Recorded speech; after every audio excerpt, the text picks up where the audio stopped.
Welcome back, everyone, to the third video in the series. We are talking about command today.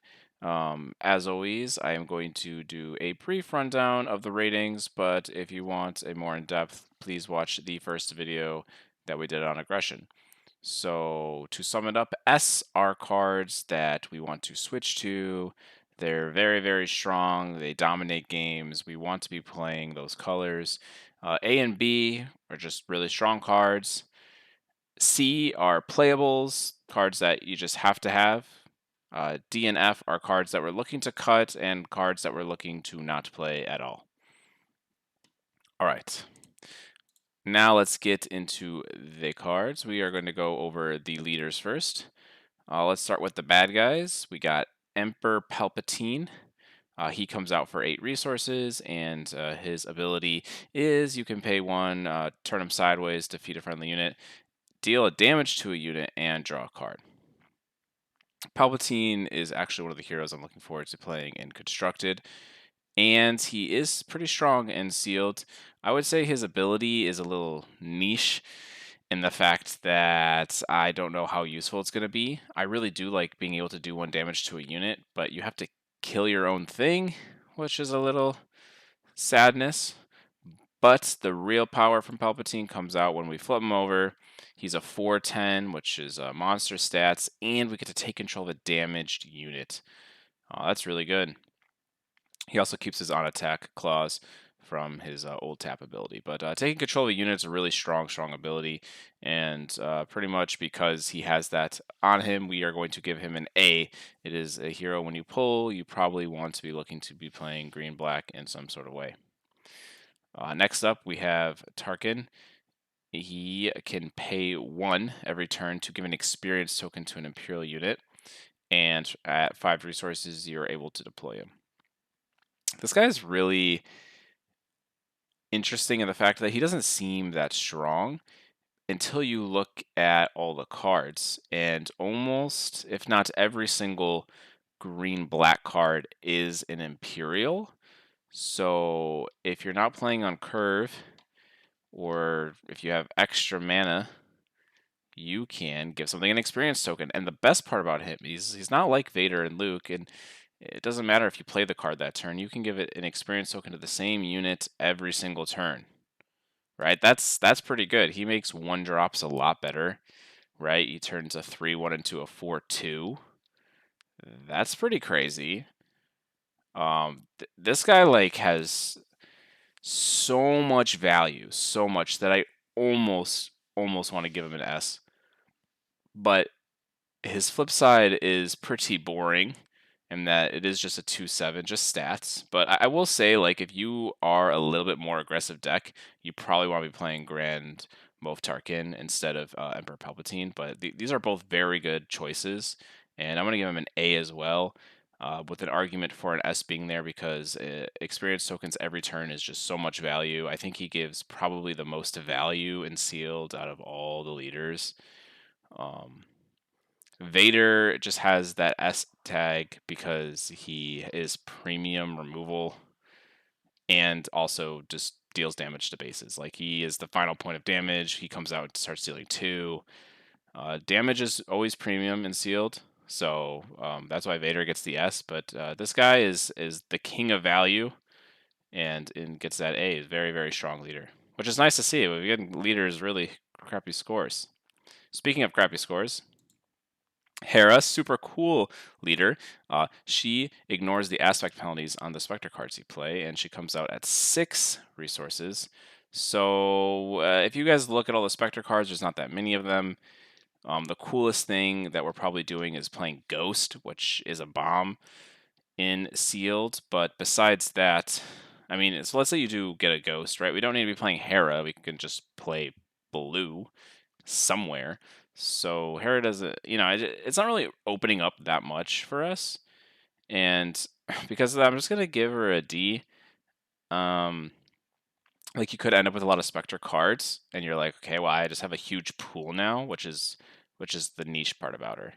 And on her flip side, when she attacks, she gets an experience token to another unit. So she does exactly what Mr. Tarkin does, but barely ever, and comes out one resource later. All right, Leia. Leia's awesome. She can turn herself sideways to attack with 2 rebel units pretty much at the same time. So 2 actions for the price of 1. This comes in handy when you're about to win the game, when you want to make some value trades, but winning the game is the real thing. If your opponent is within lethal range of 2 guys, well, she just closes out the game. She also, on her flip side, is a 3/6, which are okay stats. And when she attacks, she lets you attack with another unit, which again, really strong. And she has raid, so she's a little bit bigger than a 3/6, right? She's a 4/6. Giving Leia a B because of how strong this ability is. But I will say, like, you do need some command over the board when you are playing her. And this is one of the leaders that has really, really like much stronger plays when you have the initiative, which I think is hard to play around all the time in sealed. But I do really like Leia. I'm giving her a B. I just don't think she's as valuable as the green black heroes that we should probably be looking to play. All right, guys, those are the leaders.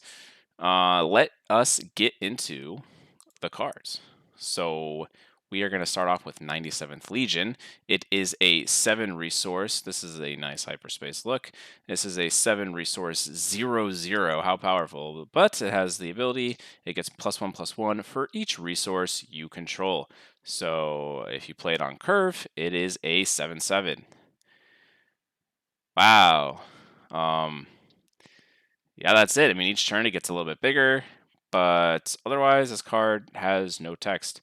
It's pretty much a 7-costed 7/7 vanilla, and that's what I'm going to value it at, right? So let's go over the stats. At 2 resources, a 2/3. Then we just go up, right? 3/4, 4/5, 5/6, 6/7, 7/8. Okay, so it's 1 below, which isn't too bad because it does have that upside, right? But it costs 7 and doesn't remove anything. And if you guys have looked at the other 7 resource cards in this game, 7/8 resource cards, they do stuff. They remove things, they have ambush, they do multiple things. This is just a body that dies to a lot of blue removal, which I think blue is one of the better colors in sealed. And I'm not really actually excited to play this, and I'm going to give the surprising rating of F. I think this card is unplayable because I really want you guys to not put this, not include it in your deck. There are so many better, higher costed things that you can be playing in this. So many. Practically every single one. Yeah, probably every single one that costs more than this, you should just play in your deck instead. And for that, it's an F. Let's say it is your only high-costed unit, like literally it's the only one you pulled out of all your packs, then probably a D because we just have to play it, but we wish we could cut it. But yeah, this is something I'm not looking forward to playing. Academy training. We're starting to see all these hyperspace cards come in, which is nice. They look very, very nice. I do actually really like this art. These little guys. So if you watch my other videos, you should know that I do not like upgrades. I think they are bad. Do not play upgrades. It's how you get 2-for-1s, especially an on-rate upgrade that has no effect. And it is 1 below rate, actually. So this is a below rate upgrade that has no effect, making it a bad card. F. Please do not play Academy Training in your deck. Never. All right. We got Sir Agent. Oh, this looks nice. Yeah, we're gonna start checking out these hyperspace cards. These look so nice. All right, this is a 5 resource 4/4, so he's a little understated, but he comes with ambush, which is really nice because it lets you trade right away, right? And hopefully he lives. And then he also has the text. When another unique unit is defeated, you may draw a card. Use this ability only once each round. All right, so he's probably not killing another 5 cost, right? Maybe he's killing a 4 cost. Definitely kills 2 and 3 costs. And probably lives. Does he draw a card always? Sometimes, right? I think this is a really good definition of a card that's playable. It's a card that you want sometimes in your green deck, but and you're probably not going to cut it, but it's also not like going to win you games. Its stats are just a little too low. I think drawing off it is a little difficult because of his stats being so low and it's being such an easy target that even if it trades with like a 3/2, Vader might just finish it off, right? Because our opponent should be wanting to play Vader in this format, like I said. So we should be seeing a lot of Vader. We should expect Vader in every matchup. So this guy just dies pretty easily to that. So, but if we can get value from him, C cards can do work. Can do work. Next up, we have the Colonel, and again, I'm looking forward to these hyperspace cards. So this is a 2-resource 2/3 Imperial. When you play a unit, including himself, a green one, heal a damage. Okay, that's pretty cool. He is on rate with the 2/3. He has a underwhelming effect when you play it on turn 1 and turn 2. He'll probably get you maybe 1 point of healing at some point in his existence. So it's pretty much a do nothing, but he's on rate, and we want 2 costs on rate because we want to be playing something turn 1. Therefore, it is a C. It's a playable card. Next up, we have, well, should we talk about the 2 bases, Command Center or Echo Base? I guess that's really your choice. I prefer the Command Center if I had to choose. So Command Center S, Echo Base F.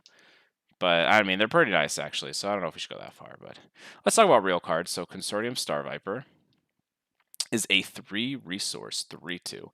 While you have the initiative, this unit gains Restore 2. Oh, sorry, it's a 3/3. While it has the initiative, gains Restore 2. So this card is 1 below rate, but it's a space unit. So it is on rate. An on-rate space unit is a B.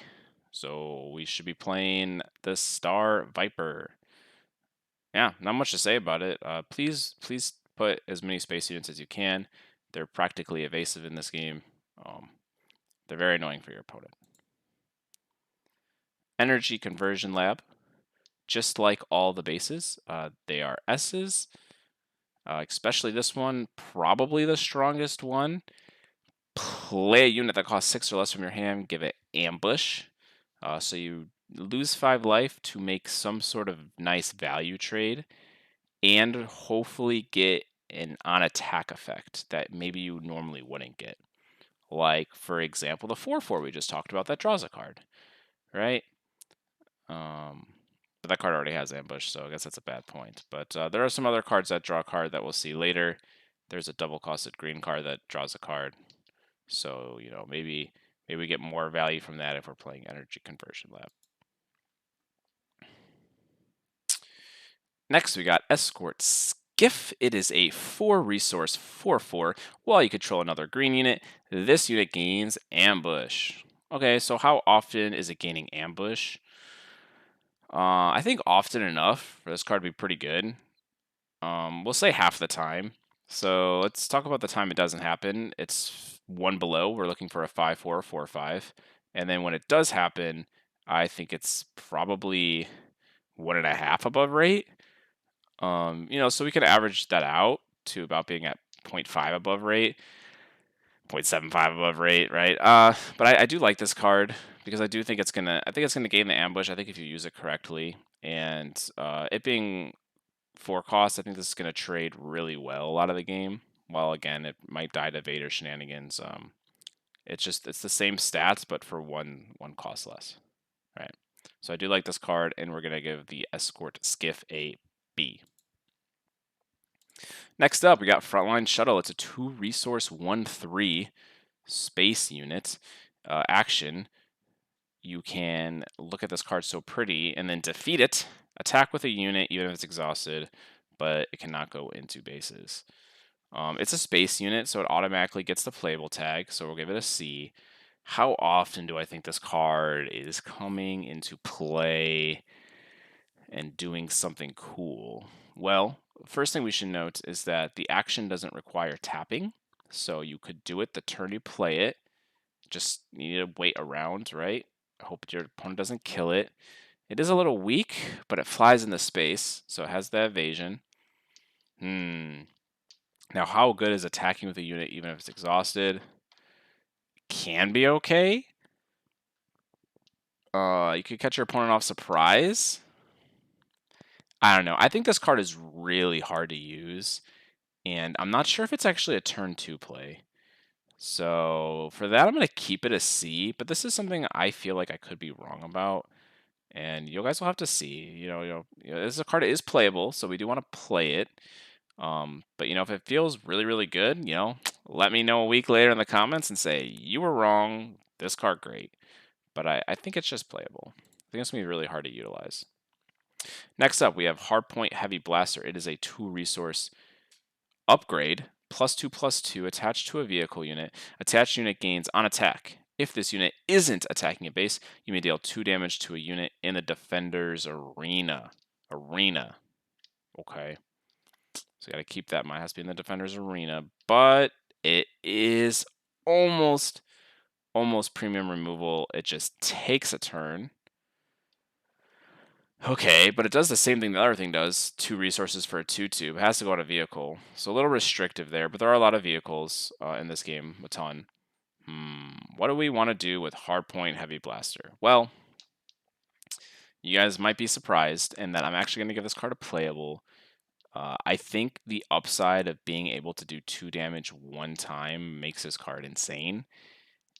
But it is still an upgrade. So the downside of getting 2 for 1 is still there. So that insane mixes with that that awful getting 2 for 1-ness. And so I think it's a C. It's just playable. I think there's going to be situations where your opponent is tapped out. You could put this on and swing, and I think you need to create those situations for this card to be good. Otherwise, if you play this card, your card gets removed, you're really sad, you're probably not winning that game. So this card is just playable, but be careful. You do need to create the situations where you can make this card go into full effect. I will say this card may be able to take over games because dealing 2 every turn is not fair, especially when units come in tapped. All right, next up, we got Homestead Militia. Again, I'm loving these. I can see them on my screen. I know you guys have trouble. I scroll down for you, but these hyperspace cards look really nice. Leave a comment below if you're planning to hyperspace foil your whole deck too. Now, if everyone in the game wants to do that, is it going to be possible? All right, this is a 3-resource, 3/4 fringe unit. But if you control 6 more resources, it gains Sentinel. All right, perfect. It's let's say it's a vanilla when we play it. Okay, has great stats. That's a C. Okay, sometimes has Sentinel. That's great. Let's give this card a B. All right, Homestead Militia is a B. It is on rate and sometimes goes above rate. Sounds good to me. Let's put it in our deck. Mercenary Company is a 6-resource 5/5 underworld trooper with the text of ambush and overwhelm. Okay, so there was that 5-resource 4/4. This is a 6-resource 5/5. So compared to the other card, it's about the same. So for that reason, I'm going to keep it the C rating. The overwhelm doesn't excite me too much. I think maybe you could get a couple points of damage extra. Seems like a whippy-do when you're paying 6 for this card. 5 is a better breakpoint than 4 for sure. I do think this card can trade much better into 4 costs than the 5 costs can, but it does cost 1 more, so it should, right? But yeah, this is just an average card. It's just a playable. Like, you're going to want some number of ambush cards in your green deck. So that's going to be one of them. This is not a green card, so we're going to have to skip it. We'll come back to you, Mothma. But Patrolling V-Wing is a space unit to resource 1/1 when play draw card. Okay, I like this card. I like space units. I like drawing cards. Cool. Is there anything special about this card? No. Does it die to everything? Yes. Does it swing for a lot? No. Does it draw cards? Yes. That was fun. Has a cool hyperspace version. This is a good example of a playable card. We're going to put in our deck because it says draw card. We get it in the late game. We have the choice of resourcing it or just filtering and drawing a card. The 1 damage might come in. Works a lot better when it has something to complement with it. Sadly, it's not an Imperial card, so we can't buff it. But it is a vehicle, so we could make it a 3/3 that deals 2 on attack. That sounds pretty good. All right, prepare for takeoff. Search the top 8 cards of your deck for up to 2 vehicle units, reveal them, and draw them. So this is a play around card. I'm not always against play around cards, except when it's sealed and it's harder to play around cards, right? In draft, this card probably has a lot more value, so keep that in mind. In draft, I can play around this card. I can get more vehicles, and I did say earlier there are a ton of vehicles, but there are also a ton of not vehicles, and that doesn't really make sense, but it's true. I think this card is niche. I think I'm going to give it a D, but I think at times your deck really, really wants Prepare for Takeoff. In the late game, drawing 2 cards for 2 resources is very good value. So that is good, right? This is something you don't really want to be doing though on turn 2 all the time. So even if it, if this card just said 2 mana, 2 resources, draw 2, which would be a good effect, it'd probably still only be like a C plus, B minus, right? But it's not always drawing 2 cards. And keep that in mind. And it's not just drawing 2 random cards. It's specifically vehicle units, and maybe that's not what I want at the current time. So much better in a draft format than it is in a sealed format. Next up, we have Recruit. It is a 1 resource. Search the top 5 of your deck for a unit, reveal it, draw it. Okay. This is a good example of a D as well. It is a cuttable card. Why pay a resource for a unit when you could just play a unit?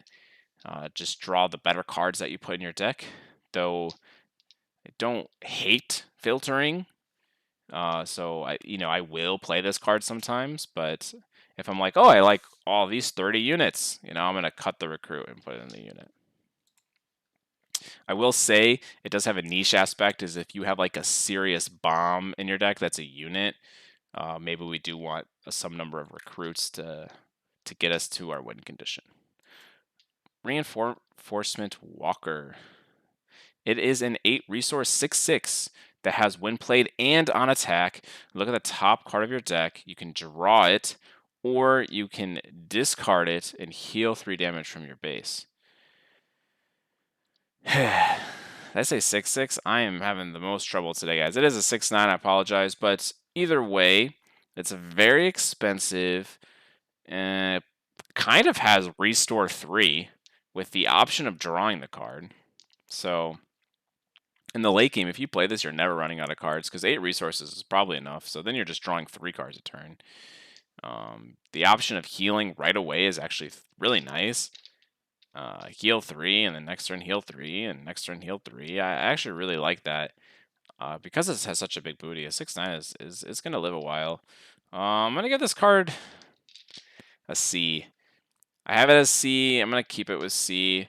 It's a little expensive at the end of the day, right? For just healing or drawing a card, but it's very playable. It's much more playable than the 7 mana 7/7, right? Maybe you guys can see the difference, how much more this card does than a 7/7 or even an 8/8. Next up, we have Resupply. Okay. Put this event into play as a resource. Cost 3. And that's all it does. I'm going to give this card a B. Very, very high rating for a -1. In this game, it's almost not a -1 if you think about you're getting to the time in the game faster where you can draw 2 cards instead of resourcing one of them.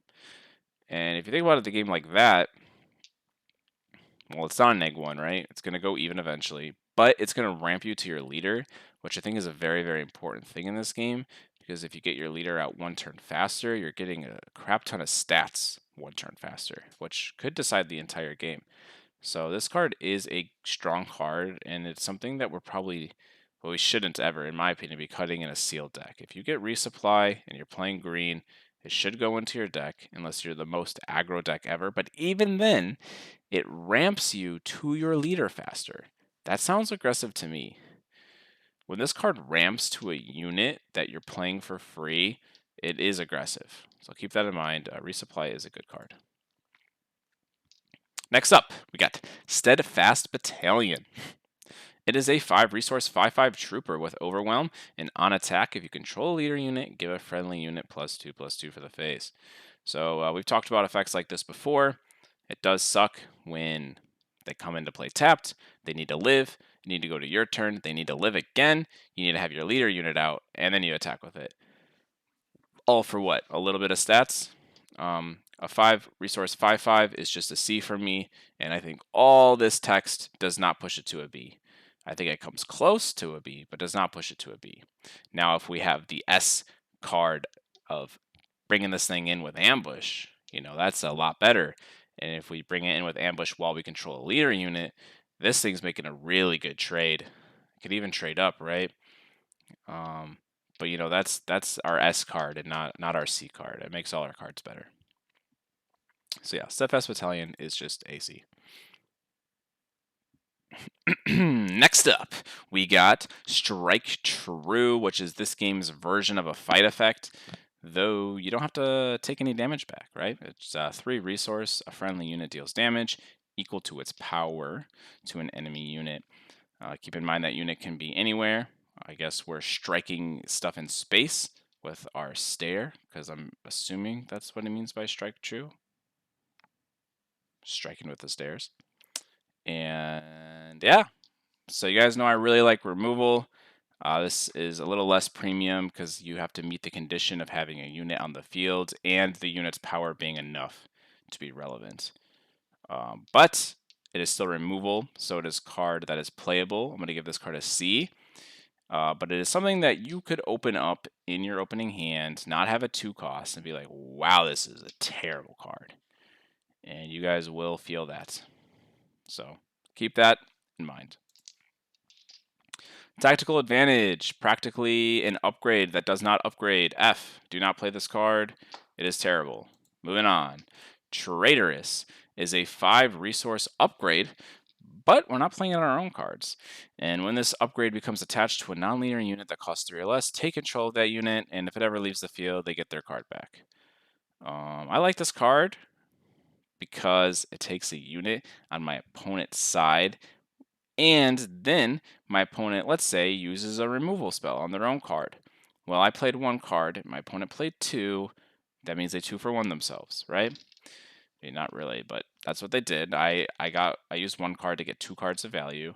Well, it does suck the unit has to cost 3 or less. There are some cool cards you could traitorous, like the one that becomes a resource. But nonetheless, I do like traitorous, and I will give this card a B. I think it is a good card that we want in our deck. I think you can make some pretty good plays with it.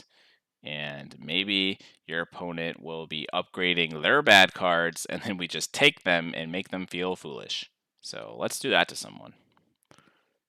Hyperspace looks pretty nice too. And we're on down to the last green card. We got Vanguard Infantry, which is a synergistic card with Mr. Emperor Palpatine. And when it dies, you may give an experience token to a unit. It does have that synergy with Palpatine, which I do like. But, it's an underwhelming 1 resource 1/2. I kind of like it if you're opening 2 1-drops. 1-drops, I'm not a fan of this game most of the time, but I'm going to give this one a D because it has some niche build arounds with some of the leaders. So, and it does do something when it dies sometimes. At least it doesn't have 1 HP, which would make it an F, I think. Alright guys, that wraps up the green cards, and now we're going to move to the double green cards. And we got some exciting ones, I think, and some not exciting ones. Let's start with a not exciting card in Attack Pattern Delta. So the way I treat the double costed cards is, I'm going to say usually we shouldn't be playing them in sealed, just because the pool isn't big enough, but wow, that hyperspace looks really good. And because the pool isn't big enough, we're going to give these cards 2 ratings, 1 based on them costing 2 more. We just add it to our green-blue or whatever, green-red deck. And then the other rating is somehow we magically opened enough green cards to go double green, and this is its new rating. So let's start there. If this card costs 5, it is an F. It is very expensive and does absolutely nothing. If this card costs 3, it is almost an F, and I would say it's the most niche card ever, where can you set up the situation where you bait your opponent into tapping out, you have 3 small dudes so they weren't worried, and now all of a sudden you have +6 power on the board, and you make some either insane trades or kill them. Otherwise, if you play this card, your opponent can respond to every single one of your units before they attack.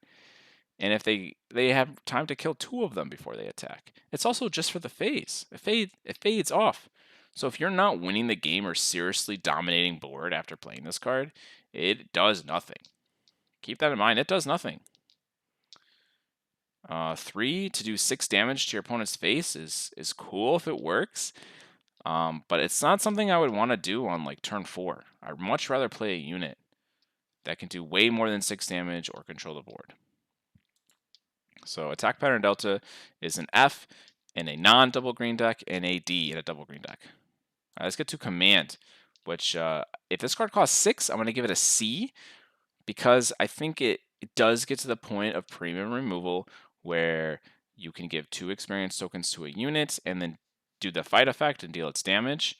The extra +2 really helps you trade up a lot of the time, like a 2 resource 3/2, having 5, dealing 5. 5's a lot. You're killing most stuff. I also like how it can go to space and land. The only problem is it doesn't hit unique enemy units. Otherwise, I'd probably give it a B, costing 6. And then, it also does some other stuff too, where you could get your best unit back or even ramp yourself. So it has a lot of versatility. This card's actually playable if you're green in any way. So put this card in your green deck in any way. Now, if you guys are double green, this is an S. This is like, hey, I opened a command and a bunch of other green cards. I guess I want to play double green. I should draw you to it. Playing this card on 4 can make you win a game. Imagine you have a 3/4. You made it into a 5/6. Did 5 damage to their 3 cost. And now you have a 5/6. Oof. That is going to be annoying for your opponent and probably win you the game. Unless they have instant removal. So yeah, we like command. General Krell is a 5 resource double green 5/4 force unit that says each other friendly unit gains when defeated, you may draw a card. A little bit sad that it's each other, not him. How much value can I get from Sir General Krell? Well, its stats are 2 below rate. Should be a 5/6 or a 6/5. Especially since it's double green, this thing could have better stats. I'd say if we're paying 7 for this, it's an F because it would be way below rate. And I think it's a playable card in a double green deck. I think it's a C. Its stats are really bad, but I can imagine the scenario where you get to play this after your opponent swung with their swingable thing because they're worried about removal because it is turn 5 and the green has a lot of removal on turn 5 or 5 resources. So you get to play this and then trade like a little dude or 2 little dudes into something and you're getting a lot of value. So this card has really high upside, just really bad stats for how big it is, how much it costs. So, all right, guys, those are the double green cards. Only 3 of them. Now we're gonna move into the good guys. We should start with this one up here that for some reason just it was not in the right spot. And this is a 2 resource 1/3 rebel that says when played, search the top 5 cards of your deck for a rebel, reveal, and draw it. Just like the Imperial tag, if you guys are playing white in any way, almost every card says rebel. So this card says draw a card, and draw a card it does. So we're gonna give this card a B. It is a pretty strong card. I could consider giving it an A. You know what? Maybe we should just go crazy. Maybe we should give it an A. I really like these cards, guys. I really like drawing. It has a 1/3. We're gonna give it a B plus A minus. All right, I'll let you guys decide if you want to give it the B or A, even though that's supposed to be my decision. But I really like this card. I was just thinking about more in my head, and I think maybe giving it a B was just a little too low. So we'll raise it up to an A, and it is a 2 resource 1/3. So its stats are 1 below, but drawing a card is definitely worth a stat. And yeah, I like this card. If we've played any other card games like One Piece, these filtering bodies that aren't that big are really, really strong and sometimes the backbone of a deck. So yeah, I like this card. Should draw you towards playing green-white. Let's scroll down back to where we were. And we got Admiral Akbar. It is a 3 resource 1/4. Right off the bat, we see it's 2 below stats. Let's see what it's offering us. It has Restore 1, which is almost textless. And then when played, you may deal damage to a unit equal to the number of units you control in its arena. Okay. That's interesting. So if I'm playing it on the ground and it's my only unit, it at least always does 1 as long as I hit their ground unit. You gotta be careful because it says its arena, not this card's arena. So if you're trying to hit a space unit with this card, you don't control space units, it's not going to work for you. But again, this card is removal. I can see this card doing 2 damage a lot of the time. And if it's coming down on 3, dealing 2 damage, that's premium. We're going to give that a B. It also has 4 health, so it does survive from a lot of the other 3 costs. So maybe it's restoring a few points of health too. Cool. I'll give it a B. Also, everyone likes that character, so why wouldn't we be nice to it? Next up, we have a 1 cost 1/2 rebel unit that says play a unit from your hand, it costs 1 less. Alright guys, another deep dive into a card. Maybe we'll make a separate video just about Alliance Dispatcher.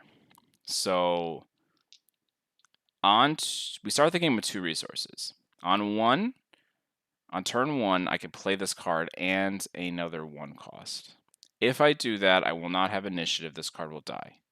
Alright, if I go second, I will not have initiative, this card will die. If I go first, this card is extraordinarily strong because cheating something out for 1 less is really, really, really good when you're doing it on the second turn of the game.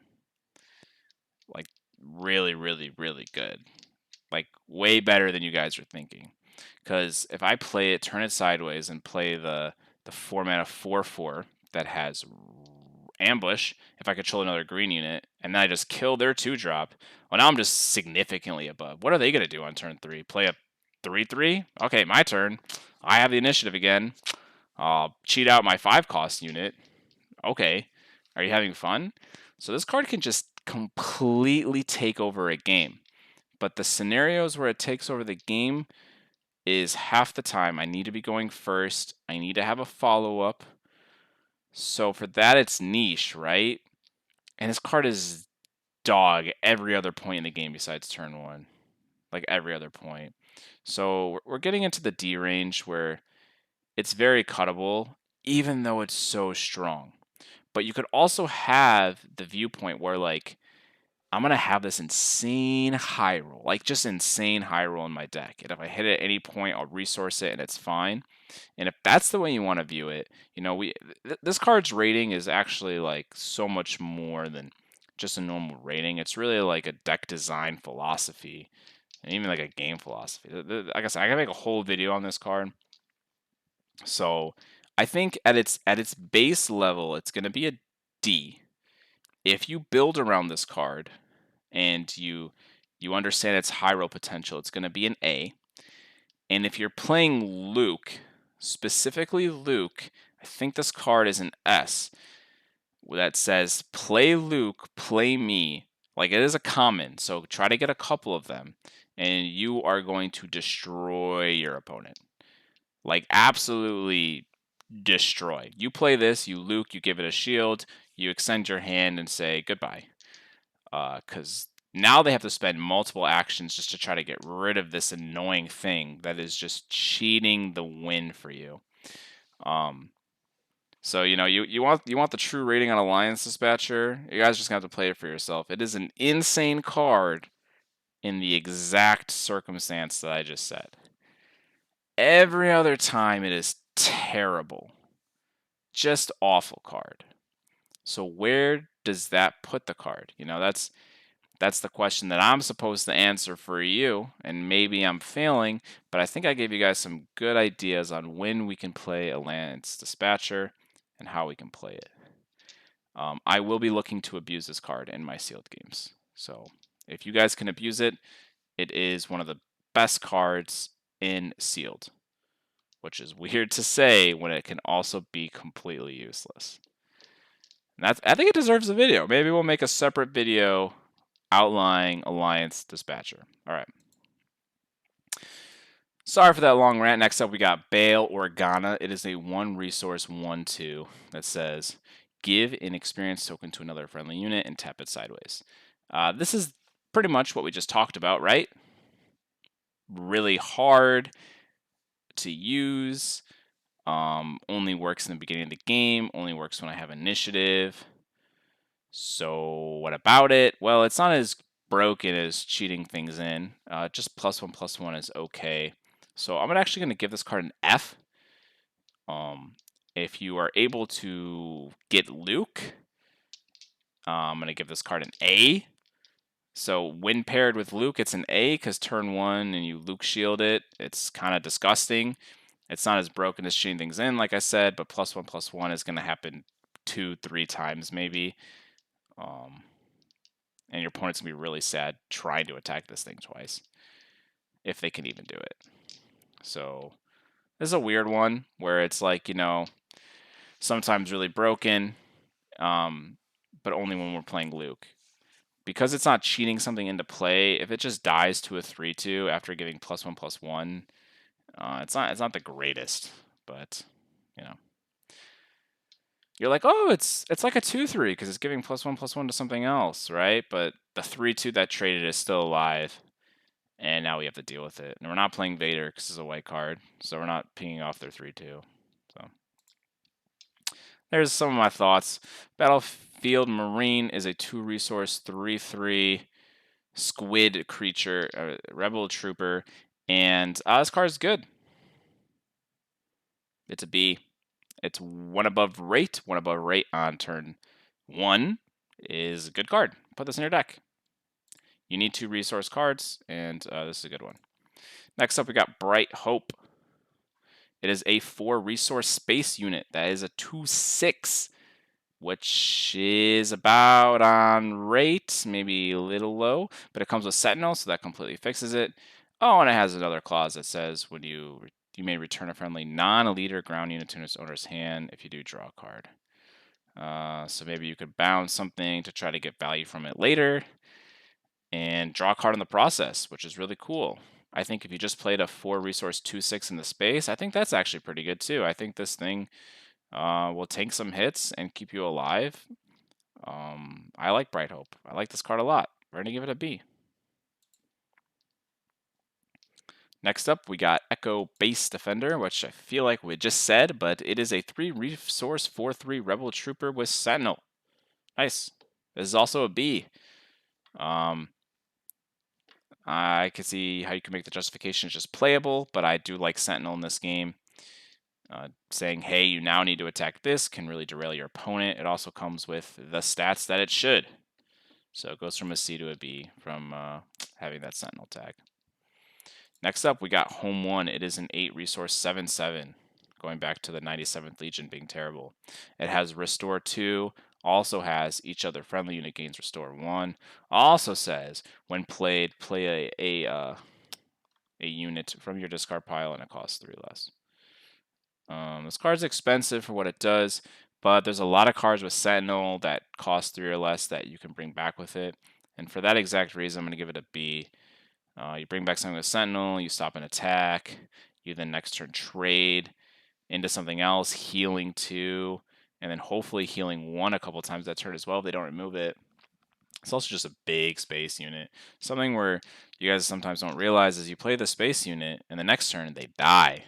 Because 7 damage is a lot, especially when it's in the space. Hard to deal with. Alright, there's not many Sentinel space units. Next up, we have Rebel Assault. Back to some crappy events. It is 1 resource, pretty much attack with 2 rebels, and they get +1 for the attacks. This is kind of like what your leader does, except you get a little bit more damage in. You are getting 2 attacks in 1, so if you have the initiative, you're like presenting lethal that maybe your opponent didn't see coming. I think that's a really niche example of this. And trying to keep this card in your hand all game to set up that, like end game of just killing them right away is just playing with 1 card behind for a scenario that might never happen.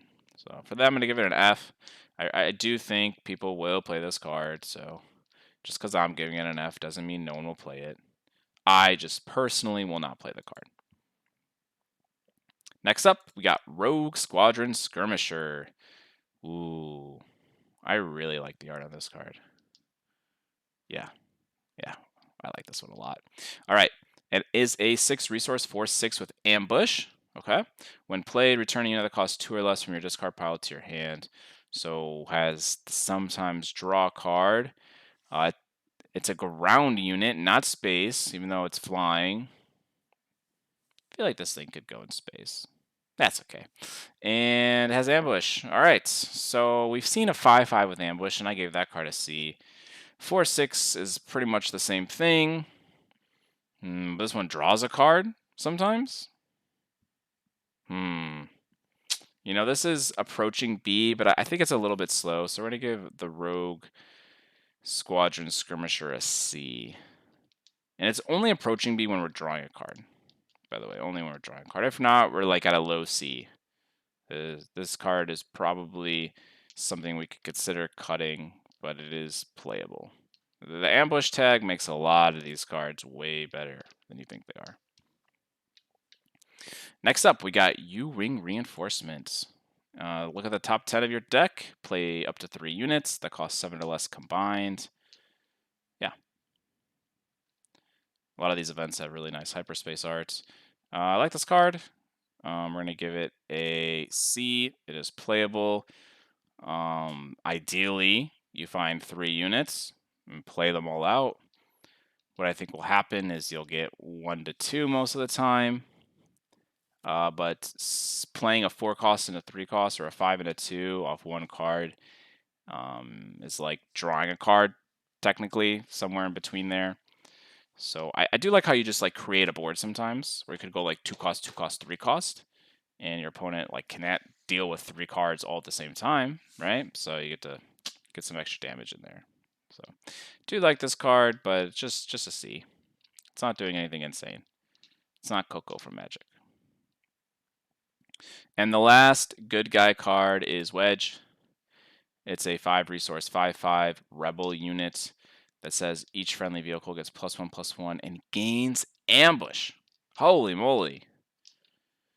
Whew, that's a very strong effect. Though keep in mind that a lot of the green vehicles already have ambush. So this is probably working on vehicles outside of green, which is totally fine. Wow. This card is pretty much on rate for stats. You know, it should be a 5/6 or 6/5, but those stat lines actually don't almost ever happen. They usually just give them 5/5. So you could say it's on rate for stats. It has this insane clause. But it does have that downside of if it comes into play tapped, it needs to live. At least this card doesn't need to attack to get it, right? It just has to live. And then, you know, having the initiative makes this card way better. Then you just play something that gets +1/+1 and ambush. That's cool. I also want to say that it getting +1/+1, this is permanent. Like, it doesn't say it falls off like a lot of the cards do in this game. So this is like giving it an experience token. Yeah, I like Wedge. What do you give it a B? Solid card.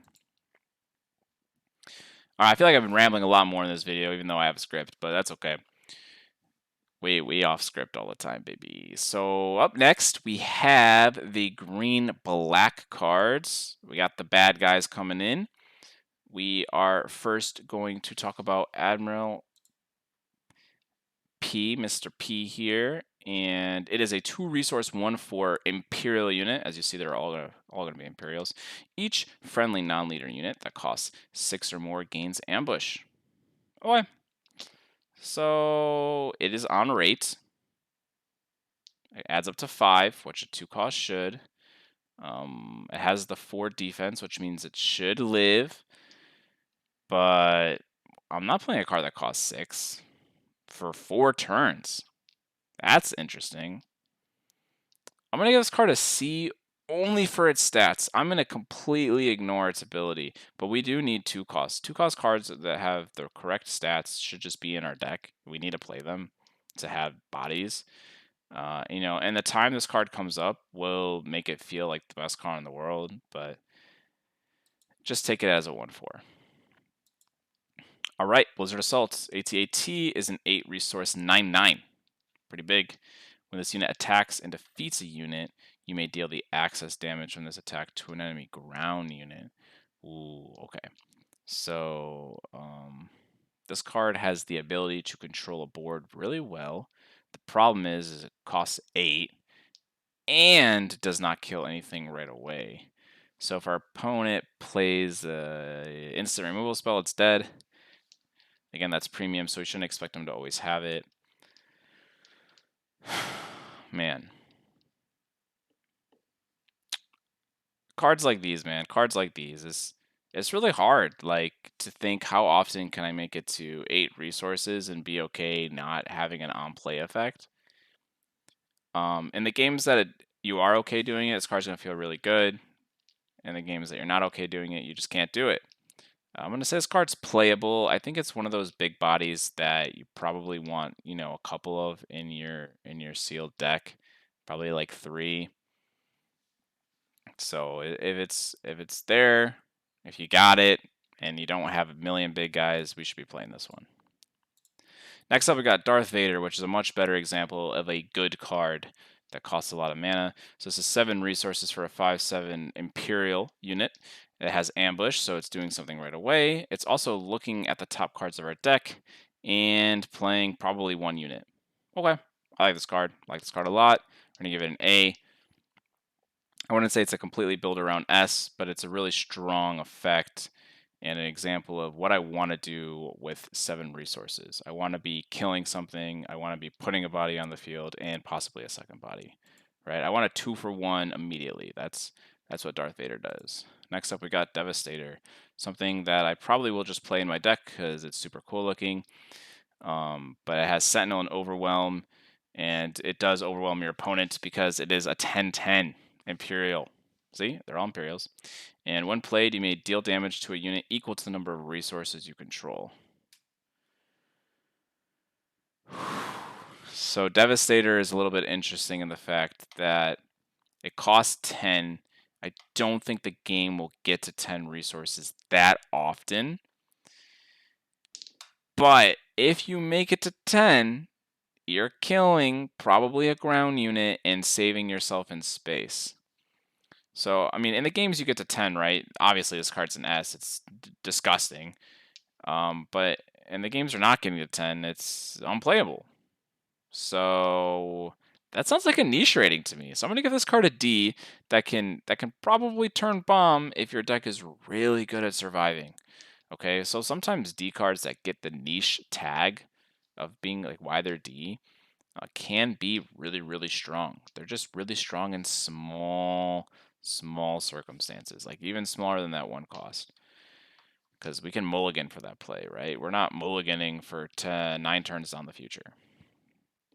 But yes, this card is obviously incredibly powerful if we make it to 10 resources. But you also got to realize, like, if they have a big board, we're still dead.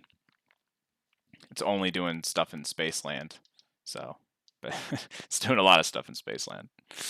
All right, next up, we got the Emperor's Royal Guard. I'm going to give this card 2 ratings. It is a 3/4 that sometimes has Sentinel and sometimes has +1 more defense. I'm going to give that a B. 3/4 is good stats, and the upside just pushes us to B. If you guys are playing Palpatine, this card is an A because a 3/5 is really strong, and having Sentinel as a 3/5 is stupid for 3 resources. So I really like 5. Like on a 3 resources thing isn't dying to things and is trading really, really well. So if you guys are playing Palpatine, you definitely want Royal Guards in your deck. They're going to be an A. Next up, we got the General, and he gives an experience token to each of up to 3 trooper units. Now I'm going to go back and let's just look. I got 1 trooper. Oh boy. And that was it. Okay, so there's 1 other green black trooper. Maybe we can scroll all the way up and see how many troopers. Okay, so this unplayable card's a trooper. It's 5 resource cards a trooper. What about some cheap ones? Some cheap troopers. Come on, game. There we go. Okay, there's 3 resources a trooper. 6 is a trooper. 5 is a trooper. Okay, there we go. Vanguard Infantry is a trooper. So, how many troopers is this card hitting? I don't know, right? So let's say we played on turn 2. It's a 2/2. I don't like cards being below rate when I'm playing them in the beginning of the game. We've talked about this before. The above rate, below rate matters a lot more. The cheaper the card is. So on turn 2, this card does nothing. It is a 2/2. It's really bad. Later in the game, how many +1/+1 counters am I getting? Maybe 1? There's not many troopers, and a lot of them are really expensive. So I don't really like this card at all. Obviously, you can put it in your deck because it has stats and does kind of something, so it is a D. But I look to cut this card. If I have enough other 2 resource cards, it's going to go bye-bye. Bye-bye now. Gladiator Star Destroyer is a 6 resource space unit, 5/5 Imperial. Give a unit Sentinel for this phase. Can be this unit. All right. So 5/6. That's a little bit below rate. That's fine. It is a spaceship, so we can give it an extra point there. Oh, I like that it gives Sentinel to ground units and or itself. Even though it's only for the phase, I think it makes its slowness like it makes up for its slowness a little bit. I'm gonna give this card a B, but only because it has a space tag. Without the space tag, it's going to a C. And again, is an Imperial. Keep in mind, guys, every single card that I've said so far has been an Imperial. Can get +1/+1. And now we got the leader as a dude before he led the world. And it is a 4 resource 2/3 Imperial. Says when played, search the top 5 of your deck for up to 2 Imperial cards, reveal them. So we're playing a premium to draw 2 cards sometimes. And like I said, if we're playing a mostly green-black deck, or just have a lot of black cards in our deck, we're drawing 2 cards. And if we're drawing 2 cards, this is things in A. It's a lot like the Rebel that we talked about before. That was, a little bit bad stats, but draws a card. Same thing. This card's only drawing 1 card. It's still really good. The 2/3 doesn't matter as much when we get to draw 2 cards. So I'm okay with this card. Let's give it an A. Should be in our green-black deck. Overwhelming Barrage. Nice. Give a friendly unit +2/+2 for this phase, then it deals damage equal to its power divided as you choose among any number of other units. That's a good card. Overwhelming Barrage, I'm sadly not going to give an S to because it has the stipulation that you have to have a unit. But this card is really, really good. I'm going to give it an A. The +2/+2 doesn't stick, but if we're giving it to, let's say, a 4/5, that makes it a 6/7 for the turn, and I get to do 6 damage anywhere I want. 4 there, 2 there, kill 2 things. Whew, that sounds nice. And again, removal is premium, so we're looking for as many removal cards as we can find. So put this card in your deck. It is an A, very strong, sealed card. Next up, we have Relentless. It is a 9 resource 8/8 and is sadly going to receive one of the lower space ratings I've ever given. The first event played by each opponent, each round loses all abilities. I think this card is slow. I think its text is practically nothing unless your opponent was saving their last kill event for this, which I doubt. I don't think it wins the game. It does nothing when you play it. Doesn't have Sentinel. Dies to the other 9 cost ship instantly. It's a D. It has a D rating because you do want some number of big things. Unlike Magic, this game is a lot more reliable on getting to those later turns because the resource is guaranteed. But even if that part is guaranteed, it doesn't mean you'll live long enough to see it, especially when you take off your entire turn 9. So, yeah, just a D. Play when we have to. I got Root coming up. It is a 5 resource 3/6 shielded unit that makes up for its 2 below stats just a little bit. But it also has the tag of Death Touch. When this unit deals combat damage to another non-leader unit while attacking, defeat it. So I like this card. We're gonna give it a B. I like the fact that it can kill anything as long as it's on the ground. I really like the fact that it has a shield, so it's annoying. And I really like the fact, really, that it has 6 defense. So it's a sticky unit that is so annoying for your opponent. So put this card in your deck. And guess what? It's an Imperial, so I'll be making this card a 4/7, then a 5/8. We pumping this guy every turn. Next up, we got the one Trooper in black, Seasoned Short Trooper. It is a 2-resource 2/3. While you control 6 or more resources, this unit gets +2/+0. So, yeah, just a non-stat card that probably never lives to see the light of day when I have 6 resources. So we're going to give it a C. Put this in your deck. It has stats that do what they should do, and that cost 2. Super Laser Technician. We talked about the importance of ramping. This card ramps, and it's a body. Yes, it does have to die, but how hard is it to kill something when you could attack anything in this game? It has really cool art as hyperspace, so play it. It is a B, strong playable. Ramping in this game is good when your leader comes out a turn earlier. We made it, guys, to the last card. If you listened this long, thank you so much. Like, you don't understand. I really appreciate you guys listening in. And let me know if you guys watched the whole video and you're hearing me talk right now. Let me know in the comments below. I love to engage, talk to you guys back, see what you have to say. All right, so the Emperor's Legion is a 2-resource event that puts all the dudes that die this phase into your hand. It's a pretty niche effect. I'd say it does nothing the majority of games. I think if you're lucky, you can get a bunch of units back, like 2 or 3. It's a little bit too niche for me. I'm going to give it a reluctant D. I won't give it a straight F because I do think you could probably manipulate situations where you're getting 2 or 3 cards back. And just look at that art. I guess all hyperspace cards look nice. Who am I kidding? So we're going to end on a D, on a high-ish note that I'm not giving an F to every card. Whew, we did it, guys. We made it through all of the cards. Again, feel free to like the video if you liked it. Subscribe if you want to see the next video, which will be coming out tomorrow. And that would be the last-ish one, the last main one. And then we have to go over the generics as well. And then if you guys want me to actually make a longer video about Alliance Dispatcher, also let me know that. Like, do you guys want to hear a 5-10 minute video of me just talk about one card? Let me know. Anyway, guys, thanks so much for watching, and peace.